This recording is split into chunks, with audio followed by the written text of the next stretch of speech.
ಪೂಜ್ಯಾಯ ರಾಘವೇಂದ್ರಾಯ ಸತ್ಯಧರ್ಮ ರಥಾಯ ಚ ಭಜತಾಂ ಕಲ್ಪವೃಕ್ಷಾಯ ನಮತಾಂ ಕಾಮಧೇನವೇ. ಸರ್ವೇಪಿ ಸುಖಿನಃ ಸಂತು ಸರ್ವೇ ಸಂತು ನಿರಾಮಯಾಃ ಸರ್ವೇ ಭದ್ರಾಣಿ ಪಶ್ಯಂತು ಸರ್ವೇ ಸುಗುಣಶಾಲಿನಃ. ಕಲಿಯುಗದ ಕಾಮಧೇನು ಕಲ್ಪವೃಕ್ಷರಾದ ರಾಘವೇಂದ್ರ ಸ್ವಾಮಿಗಳವರ ಮಹಿಮೆ ಅಪಾರವಾದದ್ದು. ಅವರಿಂದ ಅನುಗ್ರಹೀತರಾದಂತಹ ಭಕ್ತ ಸಮುದಾಯವು ಅಪಾರವಾಗಿರ್ತಕ್ಕಂಥದ್ದು. ರಾಘವೇಂದ್ರ ಸ್ವಾಮಿಗಳವರು ಜಾತಿ ಮತ ಭಾಷೆ ಪ್ರಾಂತಗಳಿಗೆ ಅತೀತರಾಗಿ ಸಮಸ್ತ ಭಕ್ತರನ್ನು ಅನುಗ್ರಹಿಸಿರ್ತಕ್ಕಂಥ ಮಹಾಗುರುಗಳು.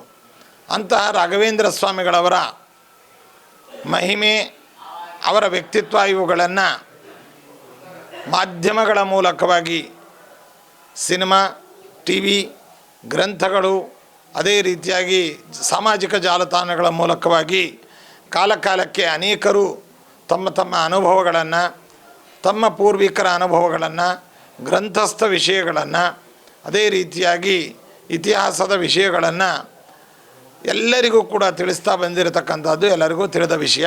ಪ್ರಕೃತ ಕರ್ನಾಟಕ ರಾಜ್ಯದ ಕನ್ನಡ ಚಲನಚಿತ್ರ ರಂಗದಲ್ಲಿ ನಟ ಸಾರ್ವಭೌಮ ಎಂಬುದಾಗಿ ಹೆಸರುವಾಸಿಯಾಗಿರ್ತಕ್ಕಂತಹ ಡಾಕ್ಟರ್ ರಾಜ್ಕುಮಾರ್ ಅವರು ರಾಘವೇಂದ್ರ ಸ್ವಾಮಿಗಳವರ ಅಂತರಂಗದ ಭಕ್ತರಾಗಿ ಅವರ ಪೂರ್ಣ ಅನುಗ್ರಹಕ್ಕೆ ಪಾತ್ರರಾಗಿ ಸಮಗ್ರ ಅವರ ಕುಟುಂಬವೆಲ್ಲವೂ ಕೂಡ ರಾಘವೇಂದ್ರ ಸ್ವಾಮಿಗಳವರ ಭಕ್ತವೃಂದವೇ ಆಗಿದೆ. ಸುಮಾರು 60ರ ದಶಕದಲ್ಲಿ ಈ ಯಾವ ಚಲನಚಿತ್ರಗಳ ಮೂಲಕವಾಗಿ ರಾಘವೇಂದ್ರ ಸ್ವಾಮಿಗಳವರ ಮಹಿಮೆಯನ್ನು ಜನತೆಗೆ ತಿಳಿಸಬೇಕು ಅನ್ನುವಂಥ ಒಂದು ಸಂಕಲ್ಪದಿಂದ ದೊರೆ ಭಗವಾನ್ ಅನ್ನುವಂಥವರು ವಿಶೇಷವಾಗಿ ಆಗಿನ ನಿರ್ದೇಶಕರಾಗಿ ರಾಘವೇಂದ್ರ ಮಹಾತ್ಮೆ ಅನ್ನುವಂತಹ ಒಂದು ಚಲನಚಿತ್ರವನ್ನು ನಿರ್ಮಾಣ ಮಾಡಬೇಕು ಅಂತ ಪ್ರಯತ್ನ ಮಾಡಿದರು.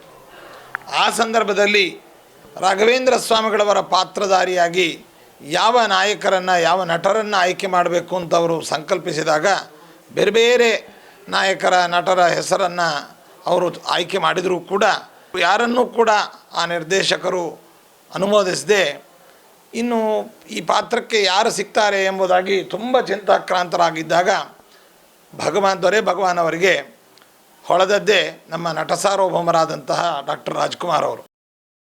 ಆಗ ಡಾಕ್ಟರ್ ರಾಜ್ಕುಮಾರ್ ಅವರನ್ನು ಈ ಚಲನಚಿತ್ರದಲ್ಲಿ ರಾಘವೇಂದ್ರ ಸ್ವಾಮಿಗಳವರ ಪಾತ್ರಧಾರಿಯಾಗಿ ನೀವು ನಾಯಕರಾಗಿ ನಟನೆ ಮಾಡಬೇಕು ಎಂಬುದಾಗಿ ಹೇಳಿದಾಗ ಅವರು ಹೇಳಿದರು, ನಾನು ತುಂಬ ಚಿಕ್ಕವನು, ಆ ಮಹತ್ತರವಾದ ವ್ಯಕ್ತಿತ್ವವುಳ್ಳ ಗುರು ಸಾರ್ವಭೌಮರ ಈ ಪಾತ್ರವನ್ನು ನಾನು ನಟಿಸಿ ಮಾಡಲಿಕ್ಕೆ ನನಗೆ ಯೋಗ್ಯತೆಯೂ ಇಲ್ಲ, ಮತ್ತು ನನ್ನಿಂದ ಯಾವುದಾದ್ರೂ ಅಪಚಾರವಾದರೆ ಗುರುಗಳ ಅನುಗ್ರಹ ನನಗೆ ತಪ್ಪತ್ತೆ ಅಂತ ಹೇಳಿ ತುಂಬ ಸಂಕೋಚಗೊಂಡು ಭಯಭೀತರಾಗಿ ಅವರು ಅದಕ್ಕೆ ಒಂದು ಹಿನ್ನಡೆಯನ್ನು ಹಿಂದೆ ಹೆಜ್ಜೆಯನ್ನು ಇಟ್ಟಾಗ ಆ ನಿರ್ದೇಶಕರು ಇವರೆಲ್ಲರೂ ಕೂಡ ಇಲ್ಲ, ನೀವು ಸಮರ್ಥರಿದ್ದೀರಿ, ನೀವು ಮಾಡಬೇಕು ಅಂತ ಅವರೆಲ್ಲರೂ ಪ್ರೋತ್ಸಾಹವನ್ನು ಮಾಡಿದಾಗ ಯಾರೇ ಎಷ್ಟೇ ಪ್ರೋತ್ಸಾಹಿಸಿದರೂ ಕೂಡ ಮೊದಲಿಗೆ ಅವರು ಒಪ್ಪಲಿಲ್ಲ.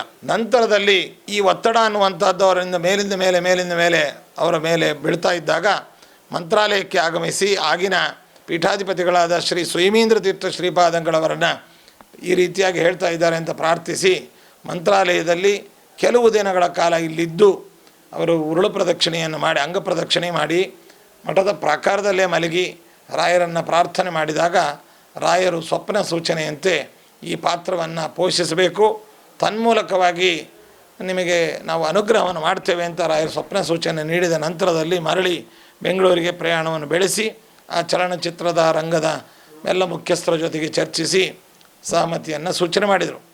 ಆದರೆ ಪಾತ್ರವನ್ನು ನಿರ್ವಹಿಸ್ತಾ ಅಷ್ಟು ಪವಿತ್ರವಾದಂತಹ ಮಹತ್ತರವಾದ ಪಾತ್ರವನ್ನು ನಿರ್ವಹಿಸುವಾಗ ಆಹಾರದ ನಿಯಮ, ಅದೇ ರೀತಿಯಾಗಿ ಇಂದ್ರಿಯ ನಿಗ್ರಹ ಮತ್ತು ಅವರ ಎಲ್ಲ ಬಟ್ಟೆ ಬರಿಗಳ ಉಡುಪುಗಳ ವಿಚಾರಗಳಲ್ಲಿ ಯಾವುದೇ ತರಹದ ಕಾಂಪ್ರಮೈಸ್ ಆಗದೆ ಅವರು ಸಾಧಾರಣವಾಗಿ 1 ವರ್ಷಗಳ ಕಾಲ ತಮ್ಮ ಕೌಟುಂಬಿಕ ಜೀವನವನ್ನೆಲ್ಲ ಬದಿಗೊತ್ತಿ ಒಬ್ಬ ಋಷಿಗಳಂತೆ ನೆಲದ ಮೇಲೆ ಮಲಗಿ ಮತ್ತು ಶುಚಿಯಾದ ಆಹಾರವನ್ನು ಸೇವಿಸಿ ಒಬ್ಬ ಯೋಗಿಯಂತೆ ಅವರಿದ್ದು ಆ ಪಾತ್ರವನ್ನು ಪೋಷಿಸಿ ಅತ್ಯಂತ ಸಮರ್ಥವಾದ ರೀತಿಯಲ್ಲಿ ಆ ಸಿನಿಮಾದನ್ನು ನಟನೆ ಮಾಡಿದರು.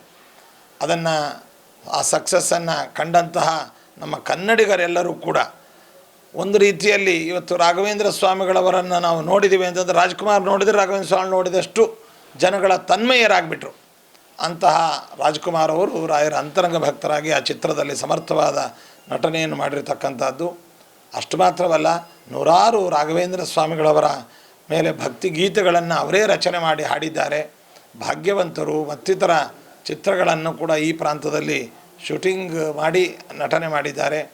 ರಾಯರಿಗೂ ಮಂತ್ರಾಲಯಕ್ಕೂ ಮತ್ತು ರಾಜ್ಕುಮಾರು ಮತ್ತು ಅವರ ಕುಟುಂಬಕ್ಕೂ ವಿಶೇಷವಾದಂತಹ ನಂಟು ಎಂಬುದನ್ನು ಈ ಸಂದರ್ಭದಲ್ಲಿ ಹೇಳ್ತಾ, ಅಂದಿನ ಕಾಲದ ಸುಯಮೀಂದ್ರ ತೀರ್ಥ ಶ್ರೀಪಾದಂಗಳವರು ಪೀಠಾಧಿಪತಿಗಳ, ಸುಜೀಂದ್ರ ತೀರ್ಥ ಶ್ರೀಪಾದಂಗಳವರು, ಸುಷಮೀಂದ್ರ ತೀರ್ಥ ಶ್ರೀಪಾದಂಗಳವರ ವಿಶೇಷ ಅನುಗ್ರಹ ಆಶೀರ್ವಾದವನ್ನು ಪಡೆದವರು. ನಾವು ಬಾಲ್ಯದಿಂದಲೂ ಕೂಡ ನಮ್ಮನ್ನೆಲ್ಲ ಎತ್ತಿಕೊಂಡು ಓಡಾಡಿಸಿದವರು ಡಾಕ್ಟರ್ ರಾಜ್ಕುಮಾರ್ ಅವರು. ಮಂತ್ರಾಲಯಕ್ಕೆ ಬಂದರೆ ನಾವು ಆವಾಗ ಚಿಕ್ಕ ವಯಸ್ಸಿನವರು, ತುಂಬ ಮುದ್ದಾಗಿದ್ವಿ ಅಂಥೇಳಿ ನಮ್ಮನ್ನು ಎತ್ತಿಕೊಂಡು, ನೀವು ರಾಯರ ಥರ ಕಾಣ್ತೀರಿ, ನೀವು ಒಂದು ದಿವಸ ಮಂತ್ರಾಲಯದ ಪೀಠಾಧಿಪತಿಗಳಾಗ್ತೀರಿ ಅಂತ ಈ ಥರ ಎಲ್ಲ ತುಂಬ ಅಭಿಮಾನದ ಮಾತುಗಳನ್ನು ಆಡಿದಂಥವರು ಡಾಕ್ಟರ್ ರಾಜ್ಕುಮಾರ್ ಅವರು. ನಾವು ಅಂತಹ ಡಾಕ್ಟರ್ ರಾಜ್ಕುಮಾರ್ ಅವರ ಈ ಒಂದು ಆ ಮಾತುಗಳು, ಅವರಿಗೂ ನಮಗೂ ಇದ್ದಂತಹ ಅನುಬಂಧ ಮತ್ತು ನಮ್ಮನ್ನು ಎತ್ತಿ ಹಿಡಿಸಿದ್ದು, ರಾಯರ ಪಾತ್ರದಲ್ಲಿ ನಟಿಸಿದ್ದು, ಮಂತ್ರಾಲಯಕ್ಕೆ ಅನೇಕ ವರ್ಷಗಳ ಕಾಲ ಪ್ರತಿ ವರ್ಷವೂ ಕುಟುಂಬ ಸಮೇತವಾಗಿ ಬಂದು ಯಾವುದೇ ತರಹದ ಐಷಾರಾಮಿ ಜೀವನವನ್ನು ಇಲ್ಲದೆ ಮಠದ ಪ್ರಾಕಾರದಲ್ಲಿ ಮಲಗಿ ಉರುಳು ಪ್ರದಕ್ಷಿಣೆಯ ಅಂಗ ಪ್ರದಕ್ಷಿಣೆಯನ್ನು ಮಾಡಿ ಮಠದಲ್ಲಿ ಆಹಾರವನ್ನು ಸ್ವೀಕಾರ ಮಾಡಿ ರಾಯರ ದರ್ಶನವನ್ನು ಪಡೆದು ಆ ಕಾಲಕಾಲದ ಪೀಠಾಧಿಪತಿಗಳ ಅನುಗ್ರಹವನ್ನು ಪಡೆದು ವಿಶೇಷವಾಗಿ ಪುನೀತರಾಗಿದ್ದಾರೆ ರಾಘವೇಂದ್ರ ಸ್ವಾಮಿಗಳವರು. ಆ ಸಂದರ್ಭದಲ್ಲಿ ಶಿವರಾಜ್ಕುಮಾರ್, ರಾಘವೇಂದ್ರ ರಾಜ್ಕುಮಾರ್, ಪುನೀತ್ ರಾಜ್ಕುಮಾರ್ ಎಲ್ಲರೂ ಕೂಡ ಚಿಕ್ಕ ಚಿಕ್ಕವರಾಗಿ ಇಲ್ಲಿ ಬಂದು ತಂದೆಯ ಜೊತೆಯಲ್ಲಿ ಇಲ್ಲಿ ಓಡಾಡಿಕೊಂಡು ಇದ್ದವರು. ಪುನೀತ್ ರಾಜ್ಕುಮಾರ್ ಜೊತೆ ಭಾಗ್ಯವಂತರು ಮತ್ತಿತರ ಸಿನಿಮಾಗಳಲ್ಲಿ ನಟನೆ ಮಾಡಿದ್ದು, ಇಲ್ಲಿಯೇ ಮೈಸೂರು ಗೆಸ್ಟ್ ಹೌಸ್ ಅಂತ ಏನಿದೆ ಅಲ್ಲಿ ಅವರು ತಂಗಿದ್ದು ಎಲ್ಲ ನೆನಪು ನಮಗೆ ಇವತ್ತಿಗೂ ಕೂಡ ಇದೆ.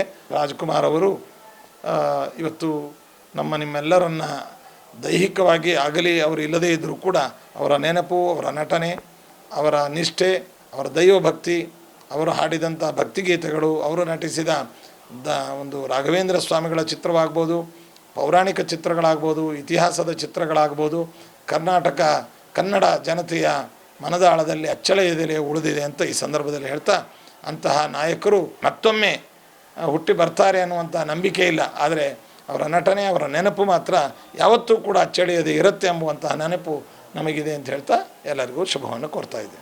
ಮಣ್ಣಿನ ಮೇಲೆ ಮಲ್ಕೊಳ್ತಾ ಇದ್ದರು.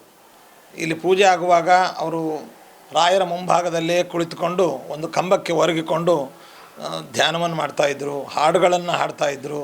ಮೂಲರಾಮದೇವರ ಪೂಜೆಯನ್ನು ದರ್ಶನ ಮಾಡಿ ಆ ಕಾಲಕಾಲದ ಪೀಠಾಧಿಪತಿಗಳ ಆಶೀರ್ವಾದ, ಅನುಗ್ರಹ, ಮಂತ್ರಾಕ್ಷತೆಯನ್ನು ಪಡಿತಾಯಿದ್ರು. ಮಠದಲ್ಲೇ ಅವರು ಊಟದ ಪ್ರಸಾದ ಇತ್ಯಾದಿಗಳನ್ನು ಸ್ವೀಕಾರ ಮಾಡ್ತಾಯಿದ್ರು.